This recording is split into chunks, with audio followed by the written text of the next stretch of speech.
retort. I'm not worried, I'll follow reward. You pop my head open like a gun. And pop his head open like a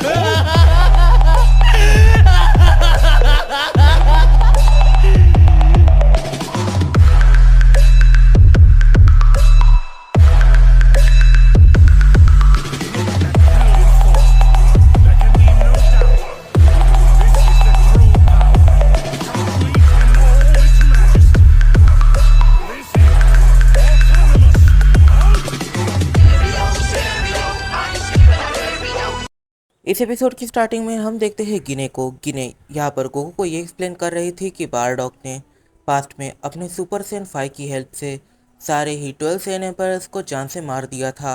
और फिर आगे वो ये भी बताती है कि ट्राइबल सैयन्स को छोड़कर और किंगडम के सैयन्स को छोड़कर बारडॉग ने 80% सैयन्स को ख़त्म कर दिया था। ये चीज़ गोकू के लिए काफ़ी ज़्यादा अलग थी और उसने ट्राइबल सैयन्स को क्यों छोड़ा। गिने इस पॉइंट पर ये एक्सप्लेन करती है कि ट्राइबल सैयन एक ऐसे गॉड को पूजा करते थे जो एंशिएंट टाइम में उनकी हेल्प करता था, और जब बारडॉग उनके सामने गया अपनी लास्ट ट्रांसफॉर्मेशन के साथ, तब उन्हें ऐसा लगा कि उनके सामने उनका गॉड आ गया है और वो बारडॉग से प्रे करने लग गए।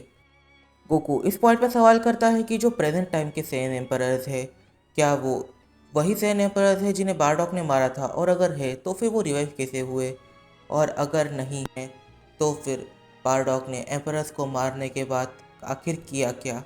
गिने बताती है कि बारडॉग इतना ज़्यादा डिस्ट्रक्शन मचाने लग गया था कि उसने इस पॉइंट पर जो सैयन गॉड है, मतलब वो सुप्रीम सैयन गॉड जिसने सैयन्स को क्रिएट किया था, सारी चीज़ों की क्रिएशन के बारे में वो जानता है, उसे आना पड़ गया बारडॉग को रोकने के लिए। बारडॉग को रोकने के लिए उसने बारडॉग से विशेष मांगी, बट बारडॉग ने उसे विश करना था कि वो अपने बच्चों के पास वापस चला जाए, और उसने ये विश ना करके उसने विश करा कि सैयन वर्ल्ड के अंदर शांति आ जाए। प्लैनेट वेजिटा तो रिवाइव हो ही, उसके साथ जितने प्लैनेट्स को सैयन्स ने इरेज किया वो तक वापस आ जाए। नॉट इवन दिस, उसने जितने भी लोगों को उसने मारा है उन सभी को उसने रिवाइव करने के लिए कहा, और ये कहा कि हर कोई प्योर हार्टेड बन जाए। पूरे सैयन वर्ल्ड को प्योर हार्टेड बनाने के बाद वो खुद इविल साइकिल पर जा चुका है। हाँ, ये सुनने में थोड़ा सा अजीब है, पर उसकी इविल कॉन्शियसनेस ने उसके ऊपर टेक ओवर कर लिया है। वो ये तक भूल चुका है कि मैं उसकी वाइफ हूँ, और वो चीज़ों को डिस्ट्रॉय कर देगा इन फ्यूचर। उसे रोकने वाला अभी कोई भी नहीं है। इस पॉइंट पर जो गोकू है वो गिने से कहता है, मदर आप चिंता मत कीजिए, फादर को मैं खुद रोकूंगा। हम फादर को डिस्ट्रक्शन मचाने नहीं देंगे, हम उनके एविल साइकिल को उखाड़ कर फेंक देंगे। इस पॉइंट पर जो गिने है वो एक्सप्लेन करती है कि अगर किसी के ऊपर एविल साइकिल आ जाए तो बस एक ही चीज़ है जो एविल साइकिल को निकाल सकती है, वो ये है कि उसे काफ़ी ज़्यादा डैमेज कर दो फिज़िकली, और बारडॉग को कोई भी फिज़िकली डैमेज नहीं कर सकता, वो स्ट्रॉन्गेस्ट है। कि तभी गिने कहती है कि बारडॉग नो डाउट स्ट्रॉन्गेस्ट है, पर तुम बारडॉग से आगे निकल सकते हो, क्योंकि एक बुक के अंदर सीरियसली लिखा गया था कि बेटा हमेशा अपने पिता को सरपास करके ही रहता है, और ये प्योर सेंस के बारे में लिखा हुआ था। तो तुम तुम्हारे फादर को सरपास कर सकते हो। अगर तुम सरपास करना चाहो तो एक काम करो, तुम कैकेरॉट की मदद से जल्दी आ जाओ जहाँ पर मैं हॉल्ट कर रही हूँ। वहाँ पर आने के बाद मैं तुम्हें बारडॉग ने जैसे ट्रेनिंग करी थी उसने कौन सी फॉर्म अचीव करी है और तुम उसके खिलाफ किस फॉर्म का इस्तेमाल कर सकते हो, ये सारी इन्फॉर्मेशन दूंगी, पर जल्दी से जहाँ पर मैं हूँ वहाँ पर आ जाओ। जैसे गोकू को होश आता है वो देखता है वेजिटा को। वेजिटा गोकू से कहता है, कैकेरॉट तुम जानते भी हो तुम कितने टाइम से सो रहे हो, तुम्हें सोए पूरे 3 दिन हो रहे हैं। हमें एम्बरर ने बुलाया था बट हम वहाँ पर नहीं गए, और अब हमें क्या करना है इसके बारे में कोई भी आइडिया नहीं। इस पॉइंट पर जो वेजिटा है वो गोकू की तरफ देखता है और कहता है, कैकेरॉट कोई तो रिप्लाई करो। गोकू पूरी तरीके से साइलेंट था। वो अपनी जगह से उठता है और वो एकदम से उस फीमेल सैयन के रूम में जाने लगता है। गोकू कहता है कि हमें थोड़ा सा इम्पोर्टेंट काम है, तो फिर अगर डिस्टर्ब ना करो तो ये काफ़ी अच्छा रहेगा। गोकू रूम में जाता है और वो फीमेल सैयन से बात करने लगता है। फिर जो 15 मिनट्स बाद गोकू और वो फीमेल कैरेक्टर रूम के बाहर आते हैं, तब यहाँ पर गोकू कहता है, वेजिटा ब्रोली हम दोनों को जल्द से जल्द यहाँ से निकलना होगा। वो जो फीमेल कैरेक्टर है वो यंग सैयन से कहती है, मुझे लगता है कि तुम्हें वापस एक बार अपने विलेज चले जाना चाहिए। अभी तक तुमने मेरी काफ़ी हेल्प करी है, इस चीज़ को मैं भूल नहीं सकती। इन फ्यूचर जब सारी चीज़ें परफेक्ट हो जाएगी तब मैं तुम्हें खुद लेने आऊँगी ताकि तुम ग्रैंडपा के साथ ट्रेनिंग कर सको। और फिर वो कहती है तो चलिए ग्रैंडपा, हमें यहाँ से चलना चाहिए। इस पॉइंट पर जो वेजिटा है वो पूरी तरीके से शॉक होता है। गोकू इस पॉइंट पर कहता है वेजिटा, ब्रोली, मैं तुम दोनों को सारी चीज़ें एक्सप्लेन कर दूंगा रास्ते में। और एक काफ़ी ज़्यादा ज़रूरी बात, यंग सेन तुम्हें हमारे साथ नहीं होना चाहिए, अपने विलेज जाओ। पर यंग सेन इस पॉइंट पर इन्हें छोड़ने के लिए तैयार ही नहीं था।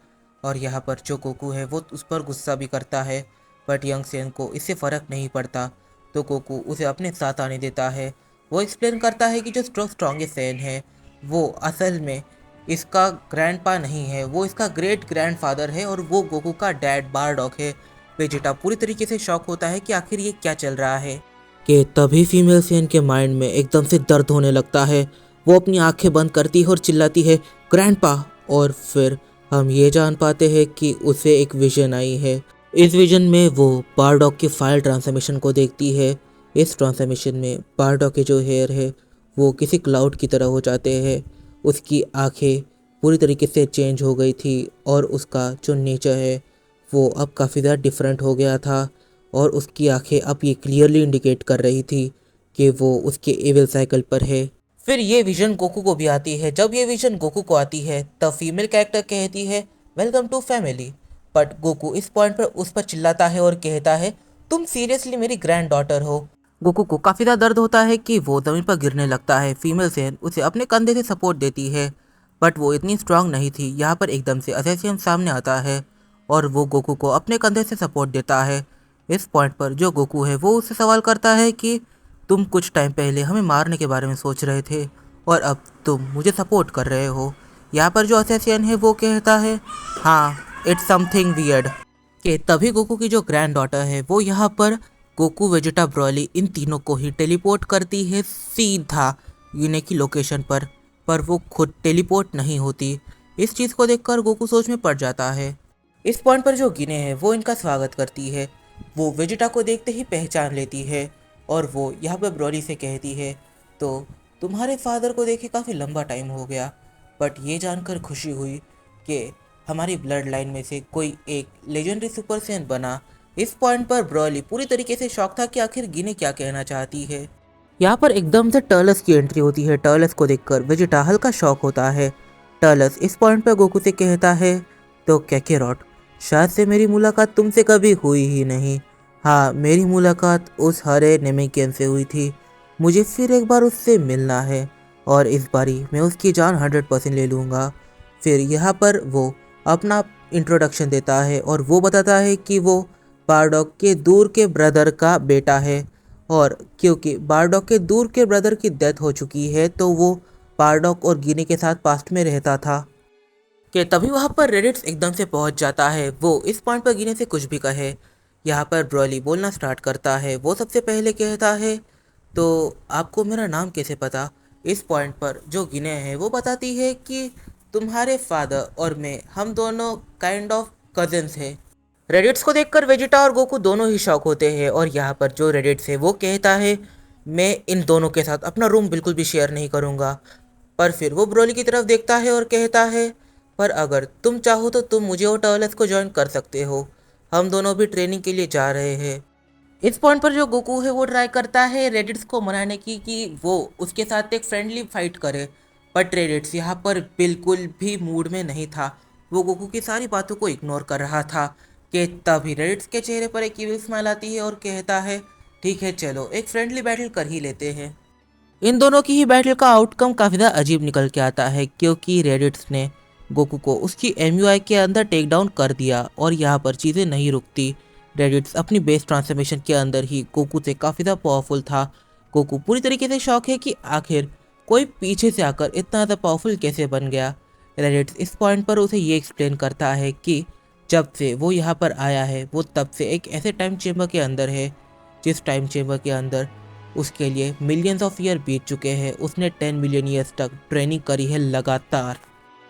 तो अब सीज़न 2 स्टार्ट हो चुका है। सीज़न 2 के एपिसोड 1 के अंदर ही हम लोगों ने यहाँ पर काफ़ी ज़्यादा अनएक्सपेक्टेड चीज़ों को देख लिया, जैसे कि यहाँ पर रेडिट्स है, टर्लस है और इन्हें किसने ढूंढा होगा। अगर बारडॉक ने इस चीज़ को ढूंढा होगा तो हाई चांसेस है कि उसे वेजिटा के ऊपर गुस्सा आया होगा, और अगर उसे वेजिटा के ऊपर गुस्सा आया हुआ है मतलब कि फाइनल बैटल के अंदर हाई चांसेस है कि वेजिटा की डेथ हो जाए बारडॉग के हाथ से, क्योंकि वेजिटा ने उसके बड़े बेटे को ट्रॉमेटाइज किया था। और वो गोकू से भी गुस्सा हो सकता है क्योंकि गोकू ने अपने बड़े भाई को जान से मार दिया। पर देखा जाए तो ऐसा नहीं लग रहा कि बारडॉग ने इन्हें ढूंढा है, मे बी इन्हें गिने ने ढूंढा है। पर अगर गिने ने इन्हें ढूंढा है तो फिर इन्हें ढूंढा कैसे, क्योंकि ऐसा होता तो बारडॉग इन्हें पहले ही ढूंढ लेता। इस स्टोरी में काफ़ी सारे सवाल निकल के आते हैं, जैसे कि क्या गोकू, वेजिटा, ब्रोली ये तीनों सिक्स में बारडॉग को हरा पाएंगे, और आखिर रेडिट स्टॉलस इतने स्ट्रांग बन कैसे गए, और इनके साथ रहकर ब्रोली कितना स्ट्रांग बनेगा, और क्या रेडिट किसी सैन एम्परर के लेवल पर है। इस पॉइंट पर इस वीडियो में काफ़ी सारे सवाल निकल के आते हैं। इन साइंसों को जो हम जानिए अपने आने वाले कुछ वीडियोज़ में। तब तक के लिए बाय बाय। वीडियो अगर गलती से भी पसंद आती है, वैसे कम चांसेस है कि तुम्हें वीडियो पसंद आएगी, पर अगर गलती से भी पसंद आती है तो लाइक ज़रूर कर देना। तो आज के वीडियो का जो लाइक एम है वो है 200 लाइक्स का। चलो अगर 200 लाइक्स कंप्लीट होते हैं तो फिर अगला वीडियो और भी ज़्यादा धांसू आएगा। मिलते हैं अपनी अगली वीडियो में, तब तक के लिए बाय बाय। और इंस्टाग्राम का लिंक डिस्क्रिप्शन बॉक्स में दिया हुआ है, जल्दी जाकर वहाँ पर फॉलो कर लो, क्योंकि जो मेरे पुराने अकाउंट्स थे अब मेरे पास उन अकाउंट्स का एक्सेस नहीं है। चलो अब देखते हैं कि मेरे कितने सब्सक्राइबर मेरी वीडियो को पूरा देखते हैं। आप स्क्रीन पर तुम्हें 2 इमेजेस दिख रही होंगी, आप जल्दी जाकर कमेंट करो कि इन 2 इमेजेस में से क्या क्या पूरी तरीके से डिफरेंट है। अब यहाँ पर तुम कलर को भी देख सकते हो, शेडिंग को भी देख सकते हो, और कुछ नया ऐड हुआ है वो भी देख सकते हो। तो चलो कमेंट बॉक्स में बताओ क्या डिफरेंसेस है।